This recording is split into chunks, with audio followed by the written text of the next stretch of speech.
Hi friends, வாங்க ருசியான பாசிப்பருப்பு கட் ரசம் வைக்கிறது எப்படின்னு பார்ப்போம். தேவையான பொருட்கள் வந்து மிளகு, ஜீரகம், மல்லி, மிளகா வத்த, வெள்ளைப்பூடு.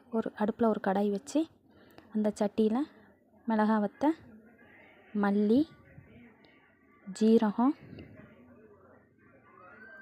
குருமிளகு, வெள்ளைப்பூடு சிம்மில் வச்சு நல்லா பொரித்து எடுத்துக்கலாம். பச்சை வாடை போகிற அளவுக்கு ஒரு பவுல் எடுத்து நெல்லிக்காய் சைஸுக்கு புளி எடுத்து அந்த பவுலில் கரைக்க போட்டுக்கலாம். இப்போ நம்ம ஆற வச்சிருந்ததை எடுத்து ஒரு ஜாரில் போட்டு அரைச்சி எடுத்துக்கலாம். தாளிக்க தேவையான பொருட்களை எடுத்து ஒதுக்கி வச்சுக்கலாம்.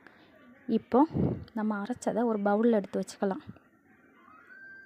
இப்போ அடுப்பில் ஒரு கடாய் வச்சு தேவையான அளவு எண்ணெய் ஊற்றிக்கலாம்.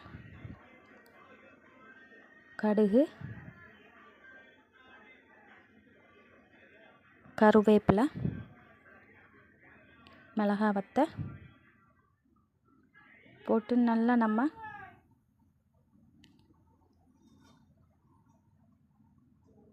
இப்போ அரைச்சி வச்ச மசாலா எடுத்து அந்த எண்ணெயில் வதக்கிக்கலாம் நல்லா.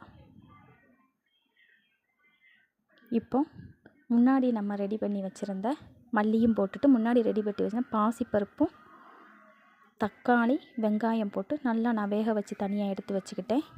அதை நல்லா அந்த மசாலா கூட இலக்கி விட்டுட்டு அந்த பாசிப்பருப்பு வச்சுருந்த கப்புலேயே ஒரு கப்பு தண்ணி ஊற்றி இந்த மசாலா பிடிக்கிற அளவுக்கு நம்ம 5 நிமிஷம் கிளறி விட்டுக்கலாம்.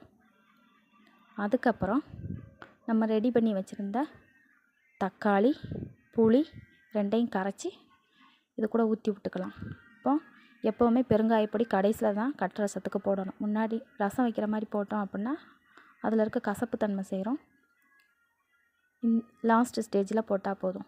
இப்போ நமக்கு தேவையான அளவு தண்ணி ஊற்றி வச்சுட்டு தேவையான அளவு உப்பும் போட்டு விட்டுட்டு 5 நிமிஷம் வச்சுருந்தோம் அப்படின்னா முறை கெட்டுனதுக்கப்புறம் ரசம் வைக்கிற மாதிரியேவும் கொதிக்க விடாமல் முறை கெட்டுனதுக்கப்புறம் இறக்கி வச்சிட்டோம் அப்படின்னா பாசிப்பருப்பு கட் ரசம் ரெடி.